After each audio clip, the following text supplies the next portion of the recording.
Hey guys, welcome back to the channel. Today we got the Bronco out and we need to go do some continued work on it, considering King of the Hammers is getting closer and closer, and we have just a short bit of time before we're going to need to have this Bronco completely ready to go. That being said, let's jump into the video and I'll see what we do today. Thanks for tuning in.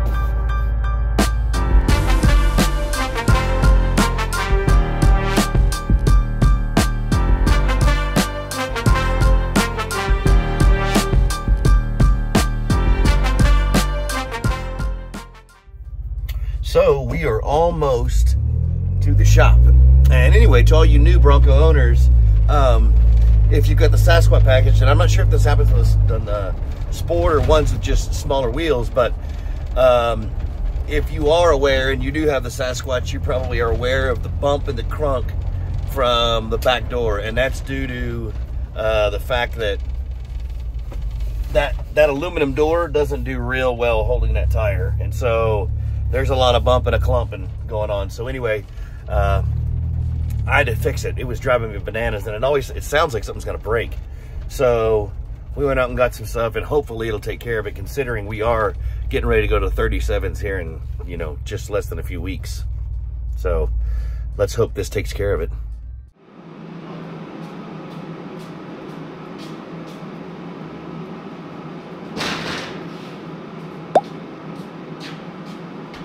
What's up, guys? How's everybody doing? Welcome back. I know it's super loud in here. It's 0 right now outside, and the wind chill's like -24, -25. So give me 1 second, I'll shut it off.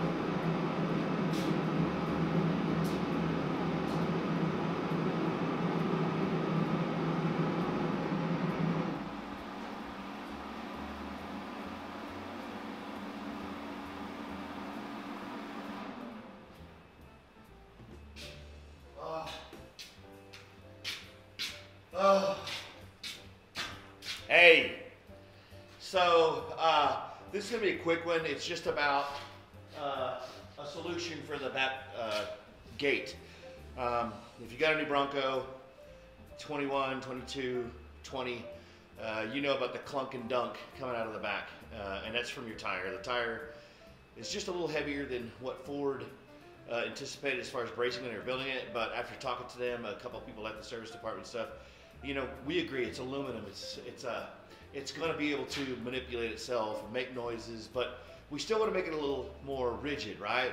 Because aluminum, the cool thing about aluminum is it can be malformed and it likes to come back into its original condition. So that being said, we still want to take that clunk and bunk out. Like, it drives me bananas when I'm driving.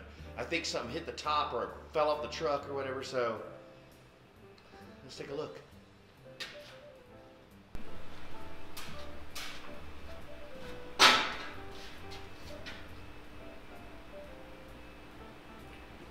All right, guys, simple solution, right?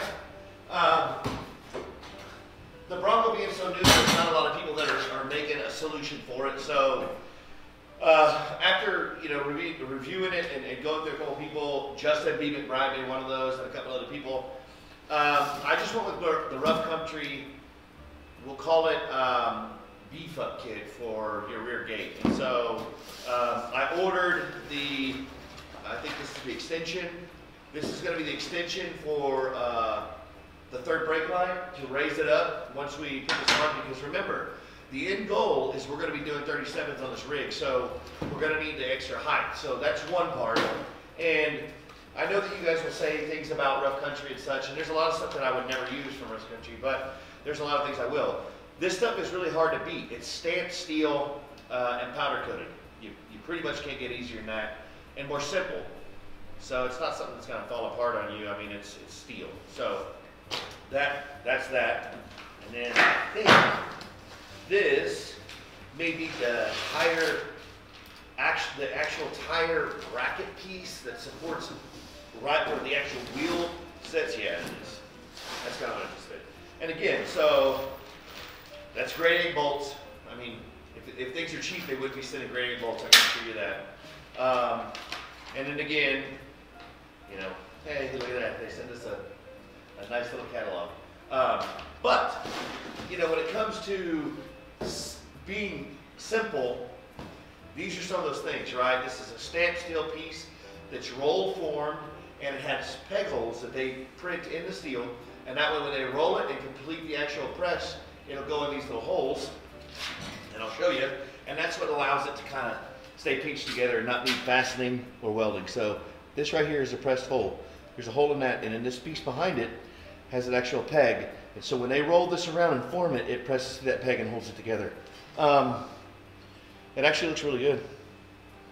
The powder coat's sure good, and so again, that's a win. The last piece of the puzzle, and the reason why you get the clunk from the factory rear, call it tailgate, is that the way they designed it, the length of it, the bracing is not, there's not enough internal bracing to stop the tailgate from doing this. Okay, so essentially the rigidity of the steel on the outside creates like an exoskeleton and stops its ability to bend. And they guarantee all the way up to 37s. And I spoke to many people and again read many reviews of people that went to a 37 and a heavy 37, and they said they've loved it. And so for the type of money you're talking, I think all in for the brace plate, the wheel, we'll call it riser and plate, and then the third brake light extension bracket, I think all of this was probably $300. So that's a hell of a savings. And on top of that, I think the only ones that are making one is maybe RTR, and then there's another custom. I'm not sure if it's Goat Off-Road or what other one makes one as well, but it's a complete replacement and stuff like that. And I just don't think that's necessary.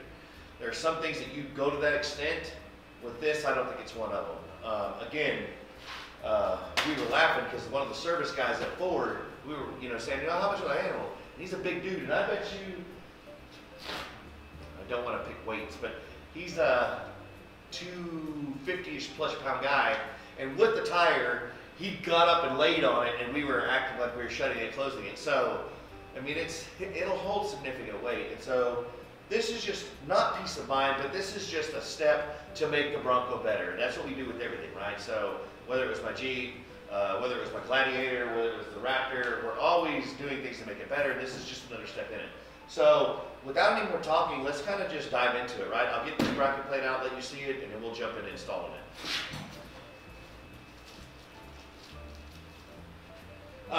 On things like this, don't be afraid to use companies like Rough Country. Believe me, the suspension kit for this is coming from Baja Kits. No, nothing was spared. It's the suspension, the shock setup, and coilovers are coming from King, directly from King. So, I mean, we don't spare on things that matter. But stuff like this, there's still a huge place for companies like Rough Country. Just saying that. So, fight me if you don't like it, right? It's just, it is what it is. It's I mean, we all need to be money conscious at these times, and what we need not to do is worry about what people think about you or your rig. Half the time it's just envy because they don't have what you have, so keep that in mind.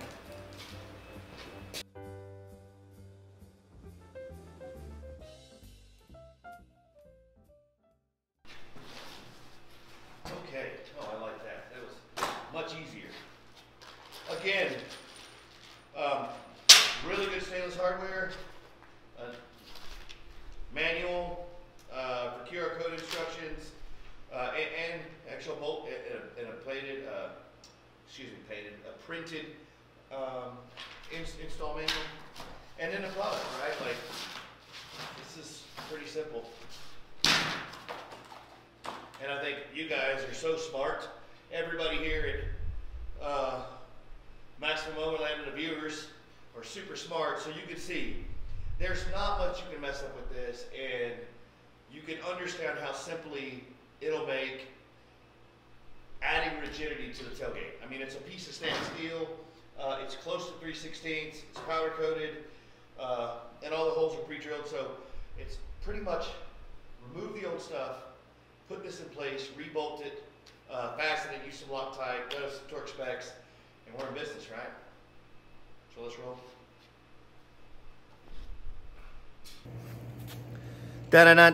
Just in. Wait, this is a public service announcement. Do not start this build if you don't have this. If you don't have a T47, stop what you're doing now and go get one, because without it, you can't do the job. Anyway, let's get in it.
Okay, pretty simple, guys.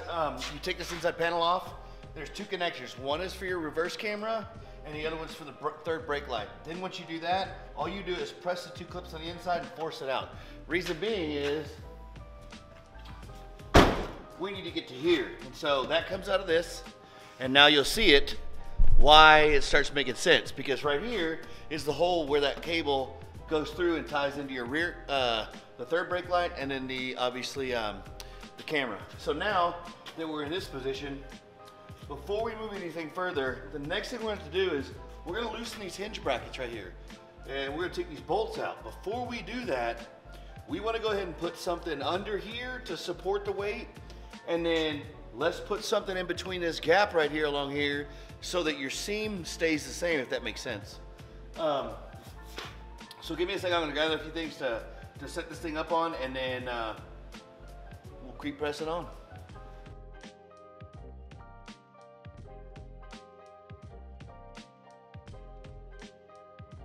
Okay, guys, I do want to note the bolts that came out of here. I just applied a little pressure to the nut when I was hitting it with the impact and just kind of bumped it, bump, to let them all break free and come out. Remember that when you're going back in with them, Loctite it, because you can see they were blue Loctite from the factory, blue Loctite here, so remember that. Okay, guys, so I'm just kind of holding you guys right now so you can see it. So what I did is there's bolts, and then there's spacers in between here and the bracket itself. So all I did was put the screws through, or the bolts through, run the spacer on, and put blue Loctite on, put them in, kind of get them loosely in each hole before I snugged them down. And then I went ahead and just tried the door, and it worked just fine. Just so you know, of course, it rattled because there's no bolts, guys. Don't worry about that. All I did was use a couple spare trim tools in two situations like that to support the door. That way, when you loosen these, the door will fall if you don't have anything under here supporting them. So the purpose of these is when you take these two bolts out of the original factory bolts, it'll drop. Well, you want it to stay aligned, so just slide these under to where they're kind of, you know, snug and supporting the weight, and then you should be pretty good. Now, we're moving on to the next part, which is we're gonna take the extension bracket for the spare tire that gets it away from the truck. I don't know if you can see it, but let's see if we can find it in the camera. Can we find, oh, we can. So there's one right there. And then the additional ones right here. And so those two circles, you can see them now. I tried to clean them and lightly wax them, but they wouldn't come off. But those are actually from the vibration of the tire carrier and the third brake light running against your paint. And I don't want that to happen anymore. So again, I've got the extension that brings it out, and then we'll put the tire on. So not only can we go a bigger tire, but with the wider tire size, it'll keep pressure off this gate as well. So, and just so you guys do know, when I go back with this hardware, I am using blue Loctite on all of it, so that when I go ahead and put it on here and cinch it up, you know, that blue Loctite will eventually dry and save it from rattling or coming loose.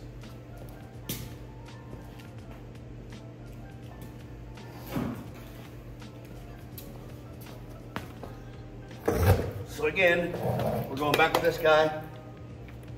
Change from your T47 and 8 that puts these Allen bolts back in, those are 8s, to your 13.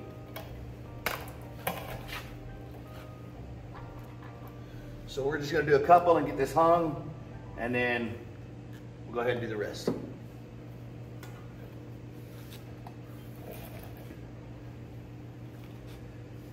So, it didn't give me an orientation, but this won't work because of that impression, so it's pretty simple. Since there's no arrow, what I would say to do is just use the rough country. Obviously, it should be facing you. And once you do that, you should be able to line these guys up like so, and run them in there.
All right, so, hey, what's up guys? We'll back you up a little bit so you can get a better view of it. But, so, we're at this point now, and you saw me opening and closing it. I can't tell you the difference in how much solid this thing feels. You can even hear it. I wish I would have done this test right here prior, because you listening audibly to that noise right there, you would have known 100% that there's a difference. And I'm always skeptical of parts when they're made just, you know, by probably lesser, we'll just call it lesser brands. But again, I told you guys before, this is just all pressed and stamp bent stuff.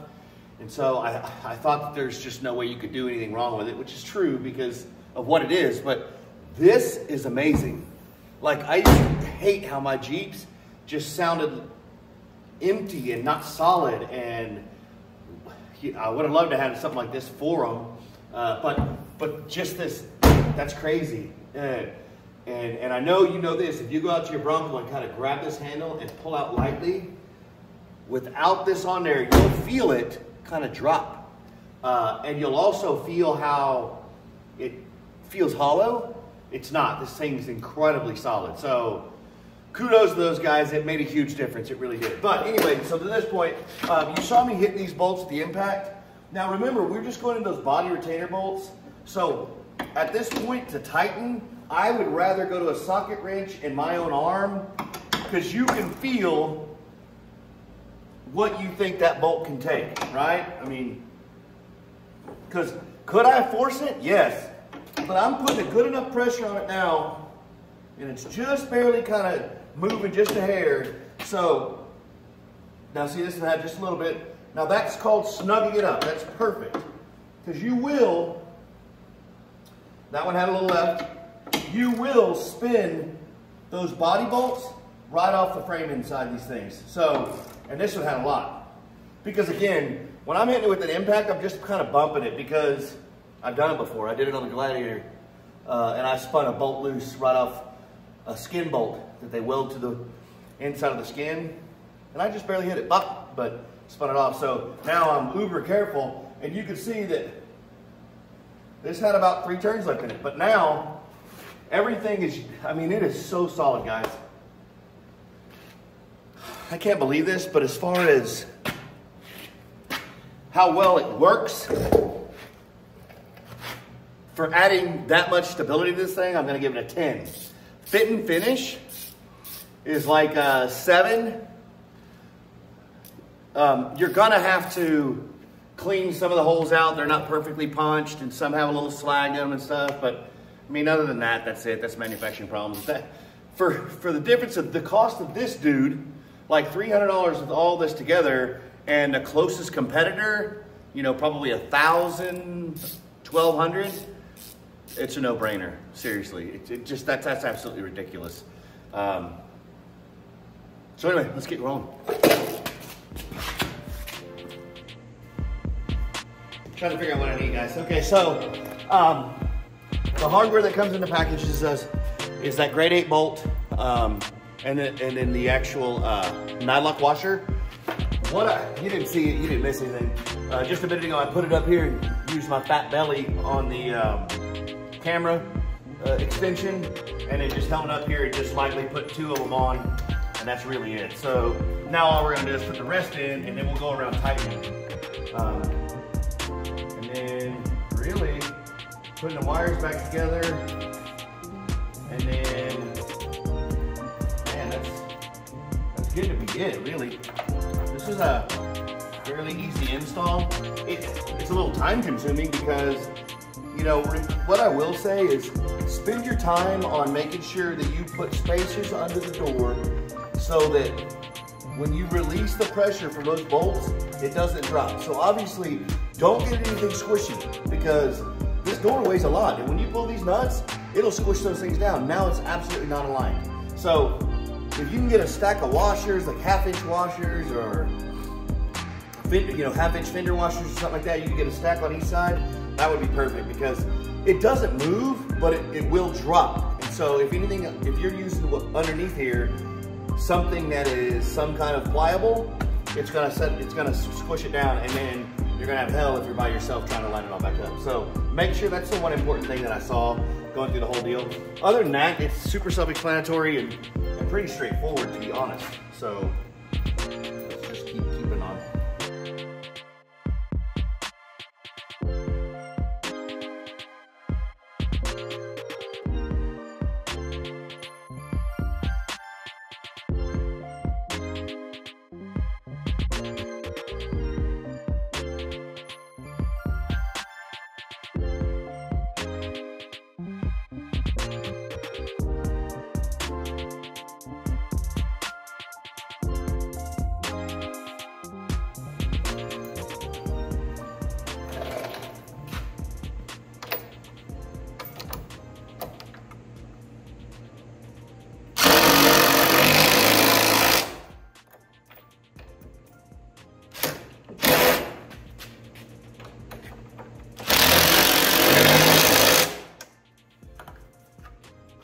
Okay, that's all tightened down now. Pretty simple, right guys? So this is all done. We're gonna go back with our cables through here and then press them back in place. And I mean, that's, it couldn't be much more easy than that, right? Then there's these 2 connectors that go back in place here. And then your camera, you know, make sure you line that real well. That's it. And then, like, is this really it? So when you're putting this guy back in the door, make sure you go this way, stick it into the edge first, and then once you got it in, then all these clips will slide right in where they're supposed to be. If I get it right the first time. That's it. Wow. So, okay guys, that's pretty nuts. So let me shut that top and put the tire back on and close this bad boy up because I'm impressed.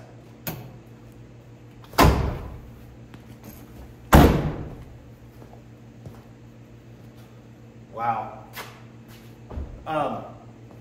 That's crazy to me. That really is. It really made that much of a difference in the sturdiness of this thing. Like used to, when I grabbed the tire, you could see the metal kind of move a little bit, and now it's just absolutely like, it's solid. I'm impressed, I'm impressed.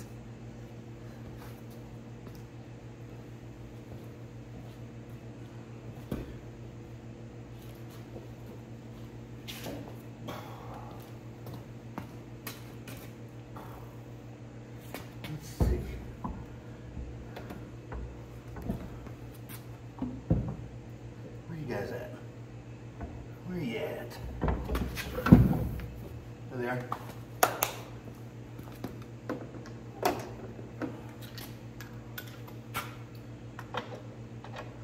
Of course, like always, run your stuff on, you know, without a drill or a wrench first. That way you don't cross through anything. But then after that, I can't believe this, guys, but I'm about to say, as quick as it started, it's as quick as it's over.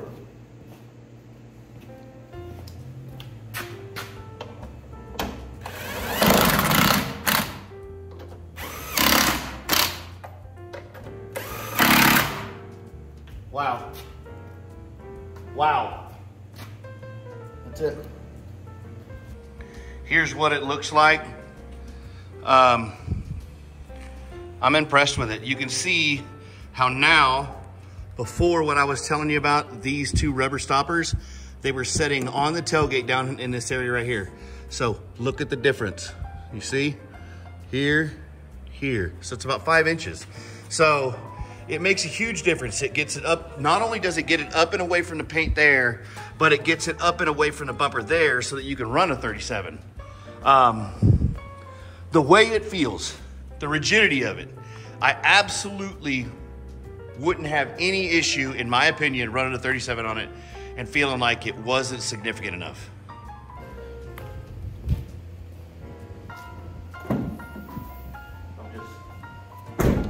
That's just so crazy.